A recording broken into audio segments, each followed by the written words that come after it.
Jai Jai Shri Chaitanya Jai Nityananda. Jai Advaita Chandra Jai Gura Bhakta Vrinda. Jai Jai Shri Chaitanya Jai Nityananda. Jai Advaita Chandra Jai Gura Bhakta Vrinda. Jai Jai Shri Chaitanya Jai Nityananda. Jai Advaita Chandra Jai Gura Bhakta Vrinda.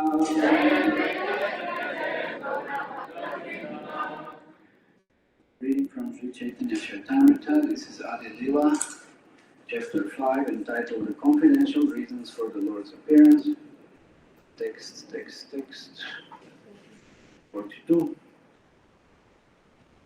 Because we did that big report.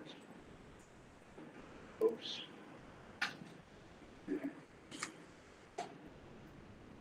Yasya Sakya Vatsalya Araye Shringara Chari Prema Chaturvira Bhaktai Adhara.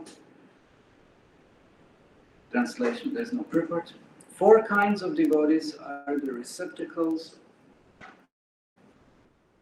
of the 4 kinds of mellows in love of God, namely servitude, friendship, parental affection, and conjugal love. Om Jnana Timirandasya Jnana Shalakaya Chakshuramitam Yena Tasmai Shri Gurave Namaha Namo Vishnu Padaya Krishna Krishna Gopala Shrimad Bhaktivedanta Swami Nityananda Namaste Saraswati Devi Bhagavata Krishna Krishna Jai Shri Krishna Chaitanya Prabhu Nityananda Shri Advaita Gadadhar Shri Govinda Hare Krishna Krishna Krishna Hare Hare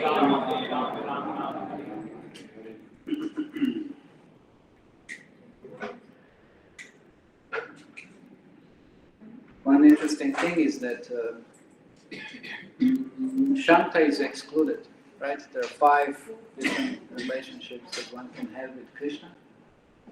And the mood of awe and reverence is not mentioned here.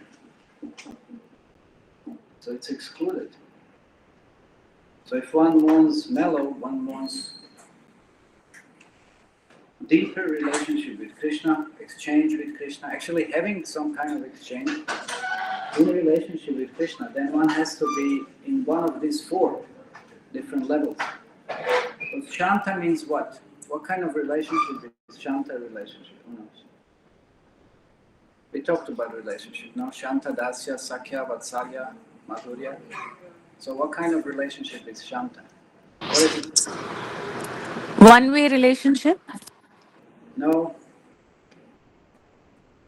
There is no relationship. That's the point. I mean, there is relationship, but not really like it is described here. Shanta means it's just appreciation. It's just appreciation. It's just a distant. Shanta means. Suraj, you raise your hand. What do you want to say? Yeah, awe and reverence. So it's distant. There is no really relationship. It's just appreciation of Krishna's qualities. It's just appreciation of Krishna's pastimes. It's just appreciation of Krishna's form, beauty, it's whatever. It's just appreciation. It's just like if you would appreciate someone singing, but from distance. So that's awe and reverence. Not really. You won't come too close. So this kind of relationship is not included here because this is not what Chaitanya Mahaprabhu was interested in. No? Because it doesn't bring you closer. Sometimes people feel safe, so to say. They like relationships on the distant level. I am associated, but not too close. Not too close. Because it's just like fire. If you come too close to the fire, what happens? You can get burned. But can you really take advantage of the fire there? If you're too far, you may freeze. You may say, oh, there is a fire there, very nice. But what is the use? If you froze, if you get frozen, and then what is the use of that fire? You may have a very nice appreciation of it. And sometimes that can be relevant if you understand, like a winter time and it's really cold. What is the use of that fire being too distant? You can appreciate that fire. You can see, wow, it burns so nicely. But can you take advantage of it? Can you really do something with it? No. So in the same way, in the spiritual life, Shanta is some kind of relationship. It is there, it exists. But it's not the best type of relationship. It's very distant. Because sometimes we may also, in relationship to spiritual master who represents Krishna, we may sometimes feel that if I come too close, I may commit some offenses. No, sometimes we feel like this. We feel insecure. So we just like to be kind of officially affiliated, but not being really much surrendered or involved with, let's say, some process or within some relationship. We feel some kind of, security. I won't say illusory security. We can feel some security, but on distance. Because it is a relationship. It does exist, and there are living beings who feel like that. They are satisfied in this Shanta relationship. They like that. They just like to be in in a big number. Let's say, just feel some security in numbers, but not really coming forward. But Krishna is not overly satisfied with that. Krishna appreciates that. It's one of the moods, and somebody has that. Krishna is supporting that, encouraging that, but Krishna wants something else. Krishna wants much closer. Krishna wants sometimes to be chastised, because that's an expression of love. No. Krishna wants sometimes to be, angry at, like sometimes we hear either Dwarka or Raja Lila, Radharani gets angry at Krishna, or Satyabhama gets furious at Krishna. Krishna likes that. He likes that mood also. He wants to experience that. So little deeper exchanges happen on these 4 different levels, in these 4 different kinds of mellows: servitude, friendship, parental affection, and conjugal. So Shanta is not mentioned. So the essence is we should not so much aspire for Shanta. We should aspire for something. But of course, if that's our Swarupa, then it's fine. That's our 100%. That we will discover once we become purified. What is our rasa with Krishna? So then it continues. There are no purports here. There's one purport coming, but not like that. Let's see. It said here, each kind of a devotee feels that his sentiment is the most excellent. And thus, in that mood, he tastes great happiness with Lord Krishna. So whatever the mood is in those different 4 mellows, servitorship, friendship, parental or conjugal, every devotee feels this is the best.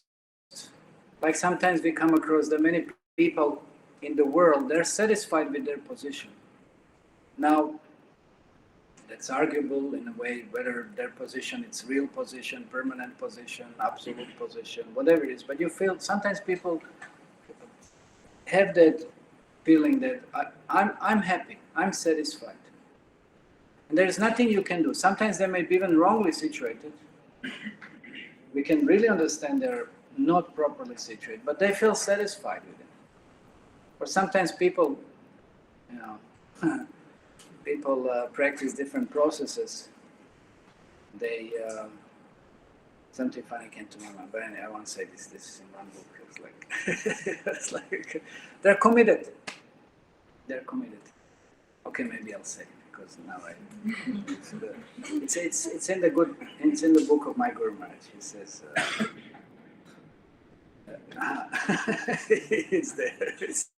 It's a funny story. He said, whenever I travel, he said, Krishna has a funny sense of humor. So in the flight, you can't choose the seat. You've been given the seat. So he said, either I have to sit with the most beautiful lady on the plane, or I sit, with a nun. So, yeah, so funny. So he said then, so to that lady, he said, I preach. And he said, the nun I ignore. And everybody was laughing at us. And then he said, because she had already made a commitment. She's already committed. She's satisfied in that, whatever it is. And he said, the other ladies, they're not satisfied. They're unhappy, always seeking for something. Anyway, but he expressed it in a very much funnier way, which I won't get into details. It's there in the book. So when somebody is committed, then you don't disturb that commitment. That's also what Krishna is saying in Bhagavad Gita. If somebody feels satisfied in a certain way, and it's not disturbing, and it's not like, that means that don't disturb others, so then we shouldn't also disturb them. That's what Krishna says. So he points out in terms of demigod worship or whatever it is, they should not be discouraged to give it up. They could be encouraged to add something positive within it. That is there. But Krishna essentially points out they should not be discouraged, because if you discourage them, then what is the alternative? Alternative is that people become atheistic. They lose faith altogether. And then what is their position then?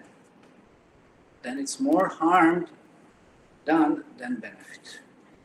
So that is very sensitive, very delicate type of dealing that has to be very consciously acted upon, and then one really has to be very, very cautious. What is the position? So if there is some commitment, one should not disturb this. So people sometimes feel happy and satisfied, and then fine, then that should not be disturbed. It could be presented, because like what is our process? What is our process? You see throughout the world, I mean, if you just a little bit study the history, if you know the history of any religious process, we'll talk about religion now, it's full of violence, it's full of threat, it's full of horrible things which we won't mention now. And people were forced into so many, but that's not our process. We don't do things like that. It's our process, it's process of humble persuasion. That means here is the philosophy, if you find it practical, please utilize it and take benefit of it. That's the process. It's not a process of putting sword to the neck or something like this. That's not the process, or making any other threats or whatever else might be. That's not the process. So, because it's the process of consciousness. If anybody by any force takes to any kind of practice, you think that will make any change in their life? No. Their consciousness remains the same. And when they leave the body, they will appear with the same consciousness, having same inclination, doing the same things. But this process, it's a process that aims to change and elevate and purify the consciousness. And that's what it does. That is the aim and goal. It's not the aim and goal of any external affiliation, superficial appearance, dealings, activities. No, it's the process of internal development. That is the process. Because by knowledge, we change our mind. And if you don't change your mind, you continue doing same activities and hankering after the same things. So knowledge is the one which strengthens intelligence. When intelligence acts upon the mind, then you can change something. Then you can do something. Like I just said this morning, one very unpleasant experience. Somebody committed to something yesterday. And it didn't come from me, it came from that person itself. And that person said, okay, I will do something to whatever it is. And I said, great, fine. And then we kind of went this morning and did whatever it was. But then that person didn't fulfill that commitment, so to say. And I was later on a little bit wondering, why is this so? Okay, one reason is that it was extremely attached to something, couldn't give it up, couldn't use it for Krishna's service. And at the point it came from that person itself. There was no any other input or influence. Whatever. So I was just kind of wondering, you see how we are so attached We are so, and that person is practically, almost about to leave the body, very old. It's like, and you see how at such a stage, you're practicing Krishna consciousness for maybe a decade or a little more, whatever it is. And still, so much attachment is there. You can't give it up. You can't give it up. You're just so attached to your possessions and you can't use them in Krishna's service. And still, then how will you give up your body? How will you give up your body? If you're still attached to the body, then you'll have to come and accept some other body. You won't go to Krishna. It's very interesting. But what was even more interesting, the whole process of devotional service is supposed to make us detached. That's the criterion on which we can understand who is advanced and who is not advanced. If you're still attached to material possessions and we don't use them in Krishna's service, you're not advanced. It's very simple.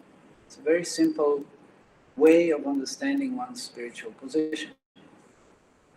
And then another very, very interesting point, I think it's a very interesting point because I was contemplating about it, is that you see, Krishna first inspires you.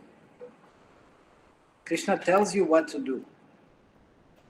And I hope all of you will notice this at some point, how the process of devotional life works. Krishna will inspire you. But then, the more you contemplate about it, your mind will overrule Krishna's instruction. That's actually what happens. Krishna will inspire you, Krishna will say this. And this is how you understand when Krishna talks to you, this is Paramatma. Paramatma is guiding. And then you can confirm that with spiritual master or devotees, whether this is a fact or not. That's why we have, like foolproof system, Guru, Sadhu, Shastra. So then what had happened, so Krishna inspired that person, but then the mind, because the mind was too attached, he couldn't accept that. And then it backed up. Very interesting. Very interesting. Why? Because the mind was not under control. The mind was still contaminated, or is still contaminated. The mind is still attached, and the mind still, identifies with material objects. It's not spiritual. So how do you deal with such a mind? We still need a lot of knowledge. We still need a lot of purification. So that's why when we have knowledge, that's what I'm talking about. This process is the process of information. It's the process of knowledge. It's educating process. So when intelligence is fortified, when intelligence is strong, then it can influence that mind. Because mind is the central part of the subtle body. Intelligence is higher than the mind, but if the mind is stronger, then it will overcome intelligence and misguide intelligence and misuse intelligence. We've seen this all around the world. Everywhere. In any case, at any time, mind is so powerful. So this process, this spiritual process, is to make the mind friendly, make the mind purified, make the mind convinced about superiority of spiritual practice in comparison to material attachments. And then when mind has that higher taste, when mind has that conviction, then only we can expect some change in spiritual life, positive change. Otherwise it will never happen. It's like that saying, man convinced against his will if he's of the same opinion still, something like this. Huh? That's the point. If mind is not convinced, will not change. So how can mind change? Intelligence has to convince the mind. That's what's the purpose of intelligence. Remember that chariot, analogy. Who is the mind? What is the mind? Horses. Wrong. Wrong. Maybe the wheels. Reins. Chariot is the mind, Prabhuji. Horses, senses. Who is the driver? Who is the driver? Intelligence. Intelligence. And who is the passenger? What is the chariot? Chariot is the mind. Yeah, good. Could be anything. So that's how the intelligence has to have mind under control. Otherwise, otherwise the passenger will freak out. What's going on? Disaster. So that's the thing, So our process is the process of convincing the mind to act in a certain way, and through acting in a certain spiritual way, gaining higher taste, developing detachment from matter, developing attachment to Krishna in the process. So that happens instantaneously. So that's the process. So, but again, when somebody is not convinced and somebody is kind of, in a sense, very attached to something, then we don't disturb. We can just propose. We can propose, because that was the system in ancient times. For that was the use, that was the process of philosophical debates and different arguments, Nyaya philosophy, or any other philosophical Sadarshan system, that if any philosophy proves superior, you understand it's superior and you accept that process. And you apply and you benefit. So there is no process superior to Uttaramimamsa, which is Veda Anta, Vedanta, final goal of the Vedic process, which is given by Vyasadeva. And again, absolute commentary on it, which is, he says, Bhashya, it's in Srimad Bhagavatam, first canto, 11th canto. He says this is the natural commentary on the Vedanta Sutra. So that's the final essence of the whole sum total of Vedic knowledge. So that's why then one can take advantage of this. That's the most superior. And it used to be the case if somebody would be defeated and it wouldn't accept the defeat, he wouldn't accept that philosophy, then he would have to go in front of the king, and king would force him. He would have to give up his practice and accept the practice of the one who had defeated him. There was no argument about that. That was the culture, because it's obviously superior. It's obviously superior then. So, but nowadays, of course, people again have no inclination. If they defeated their false ego, it's then hurt or whatever it is, and they just have no intelligence. So there is no use again. If intelligence doesn't work, what is the use of implementing any force to change the mind? The mind will not change. Consciousness will not change. So then what is the use? Then it creates even worse impression upon the mind and repels one further from such kind of practice. So that's when one has to be exposed to intelligence, exposed to knowledge, exposed to such kind of education, to understand first intellectually, and then by putting it in the practice, then emotionally, how one process is superior to another process. So that's what Bhakti Yoga is. It's just there's no better process than this. But one has to learn about it first, and then experience it also. Because experience is, it's just like we're talking here about Bhakti. Bhakti means what? Bhakti. Bhakti means love, no? So what is love?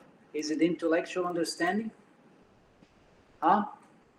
Is love intellectual understanding? Yes or no? Huh? Raise your hand. Who said that? You said that? You're raising hand, but you said that? Ali Baba, simple, yes or no? Huh? What yes? Raise your hand, Baba. Okay. Anybody else says yes? Okay, who says no? Any hands? Maybe. Let me see who is raising hand in the first place. Anyway, who's listening? What is it? Yes or no? No. You said no. What is it? No. Experience. Here? Okay, so that you're wrong. Now what? It's emotional experience. It's not intellectual understanding. We'll talk afterwards.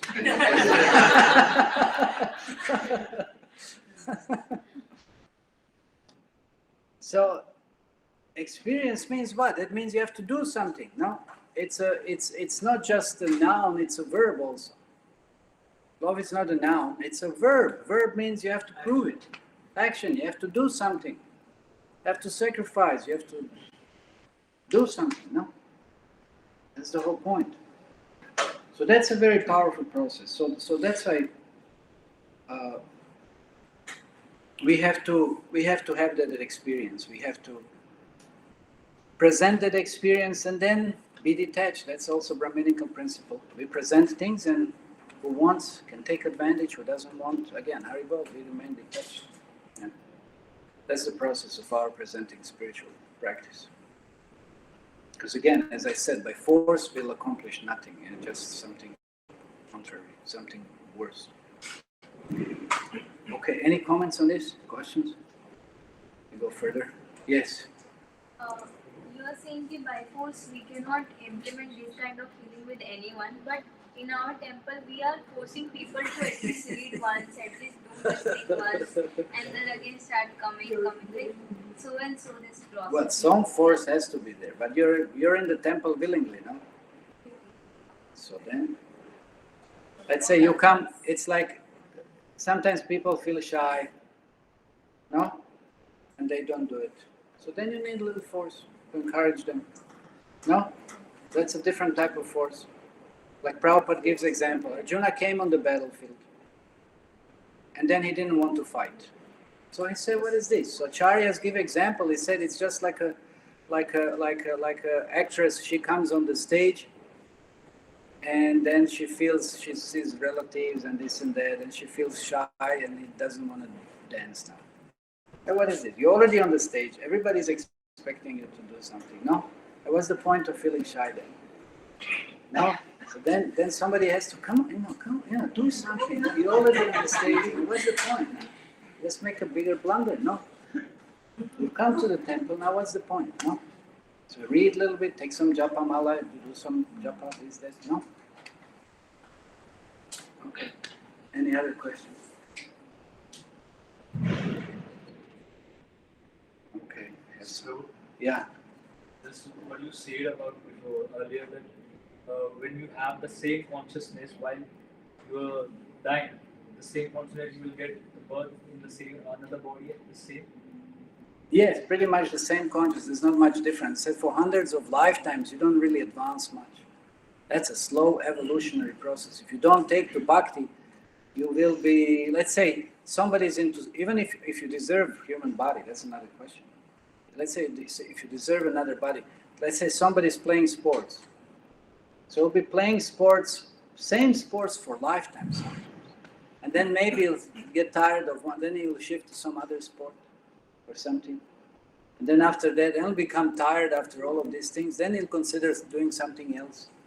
It's a very slow evolution of consciousness. Very, very, very slow. So if you don't take to bhakti, good luck. So many lifetimes wasted. Consciousness doesn't really improve too much. So that it's a very, very slow process. And that's what I said, if you deserve a human form of body, you're pious somewhat. If you don't, then you're lost in this evolutionary conscious cycle. It's very heavy. So people don't just develop interest for something else, they do it for lifetimes. They become expert, and then they become just bored of it at some point, and then they start seeking something else. Maybe they involve a little bit in some consciousness. It's a very slow process. Yeah, we didn't come here also just out of nowhere. We've been practicing spiritual life in some previous lifetime, something somewhere. So it's a process. It's upgrading process. Yes. What about the Grihasthas and the celibate Acharyas and Sannyasis? They are all detached from the material life, right? The Grihasthas are still into the material bondage. They are still bondage. They have created some, still they have some bond to the material state. Yes, and as Brahmachari doesn't have. So what about the Grihasthas who does the work? It's not about external position of ashram. It's again about consciousness. So you can't classify anything just according to ashram. It's a matter of consciousness. So anybody practicing spiritual life can have very high consciousness and can have a very low consciousness. So the ashram is not a criteria. Okay. Okay. Anything else? So that's what yeah. Actually, Prabhuji, if we talk about sannyasis also. So there is not a surety ki their mind is not going here and there. Even a 90-year-old or a 100-year-old sannyasi's mind is also go here and there. Okay, it can happen, yes. So that's my point. It's the goal. It's not ashram. The goal is consciousness. That's why I just said that. Even Lord Shiva, even Lord Brahma, anybody in this material world, their consciousness can be affected. There's no absolute position as such. But if we have taste for Krishna consciousness, so then that's the only safe position. So that's why when we again become steady in this process by being guided by Krishna, by being guided by spiritual master, by being guided by Paramatma. As I said, Paramatma said something. You a little bit evaluate in your own life how many times it happens. You hear the guidance, you hear some voice, you should do this. And then the rascal mind immediately, no, it's too much. Why? I like it this way. And you never listen to that first voice. You try to come to understand that. That's a very good advancement. That's a very good position when you realize that Krishna exists and Krishna is talking to you. And you never listen to Krishna because you listen to your crazy mind. No, that's very serious. So many times. I have one very, I don't know if I told that. I mean, so many times it happened, but I told it. Once I told a story, but I didn't break Ekadashi on time. I told it. No, come on. Okay. That was in Mira Road more than 10 years back. We had some seminars, very intense seminars, like for more than a week, throughout the day, this and that. And then one morning after Guru Puja, there's like some little break, 15-20 minutes or something. And the day before was Ekadashi, and this day was Dvadashi. When you have Param time, you have to break the fast. And I felt so tired, so I was so exhausted. I said, okay, let me take a little nap. And I crashed down, and then I hear the sound, okay, get up, it's time to break fast. And my mind said, no way, I'm so tired, 5 more minutes, then after. And then again the voice comes, no, and then that's Krishna speaking, and he said, remember example of Durvasa Muni, Ambarish Maharaj, Param time, you have to break on time, get up, it's like, Krishna chastising, it's like, no, a little more, just 2 more minutes. And then I fell asleep. And when I woke up, time was over. I missed the Param time. I blew it up.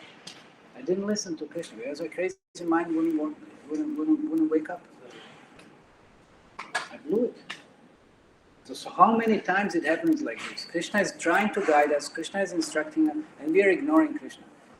So when you ignore someone, will that person talk to you again? So why we blame Krishna and we say Krishna is not there? Are you following Krishna? What kind of, even if you have a friend or someone, and you ignore him, you don't answer the phone, you don't answer the message, how will that person feel? Yeah, he won't talk to you again, no? And then we blame Krishna, oh Krishna this, you Krishna that, nonsense, what are you doing here? You never respond. No? So that's what we are doing. Krishna is guiding us, Krishna is giving us instructions, and then our mind overrules everything because it's just conditioned to material comfort, conditioned to material misconception of this or of that or whatever else it is. We have so many misconceptions and we miss being guided by Krishna. And that's why you have to have Guru. Because you're not listening to Krishna. That's why Guru will come and then knock you on the head with Gada, like Lord Balaram, knock you off and say, no, you have to do this now. You like it, you don't like it, you surrender. That's why you have to have Guru. Because you're not listening to Krishna. You wouldn't have to have Guru if you would have listened to Krishna all the time. And Prabhupada said, I never did in my life anything that was not guided by Krishna. And Guru also. That's why he was so successful, because he just stuck to that order without any compromise. So that's the principle of spiritual life. So that's why in that example, that's what I said. It was very interesting. I said, it's like, Krishna is instructing and your mind is overruling, just because it's attached, it's not pure, it's not surrendering. And that's why we are kept in this material world. That's why we keep on assuming different bodies over and over and over and over. That's our problem.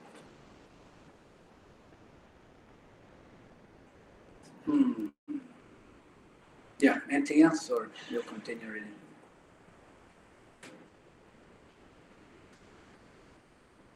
Okay.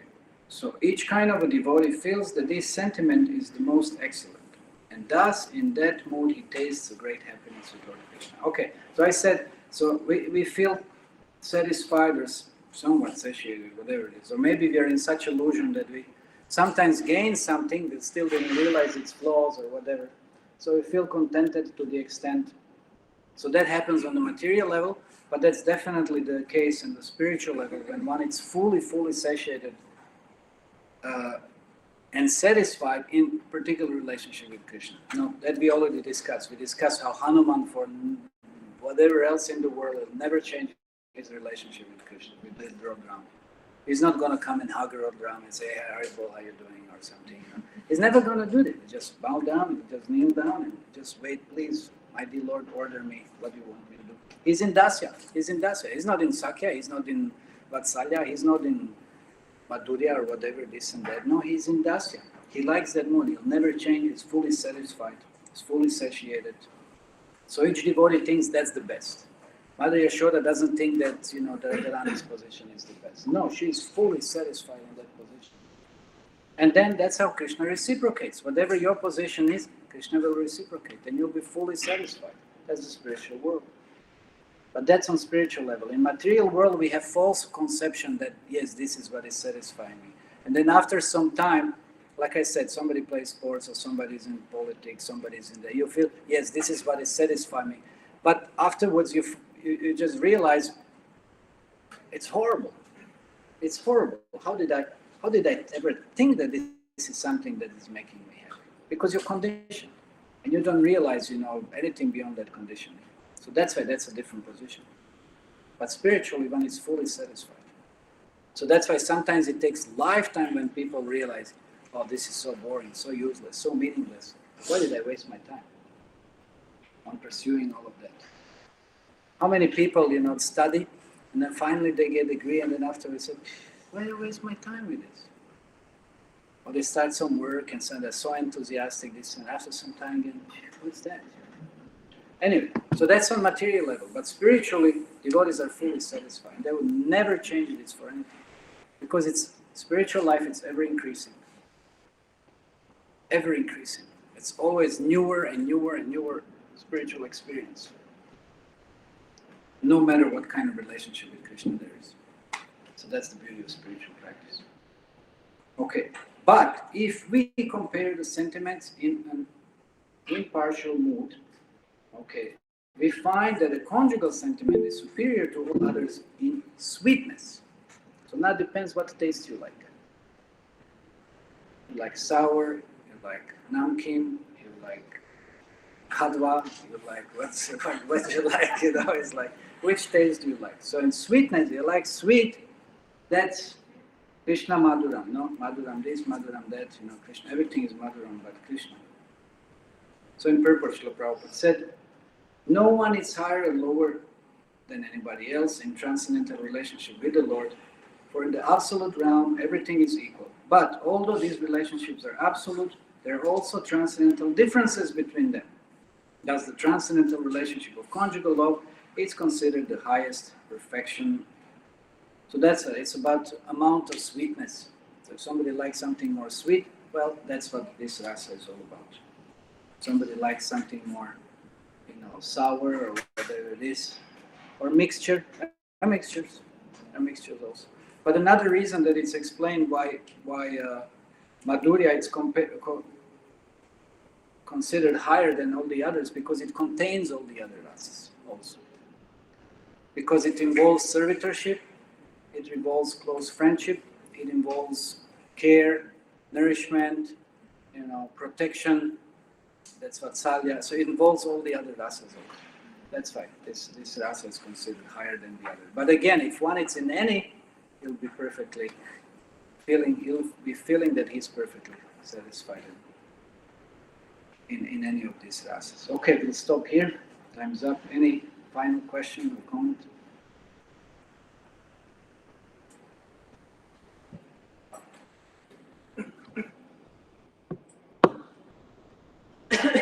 Okay.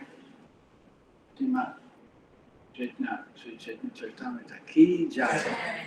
To Prabhupada ki jai.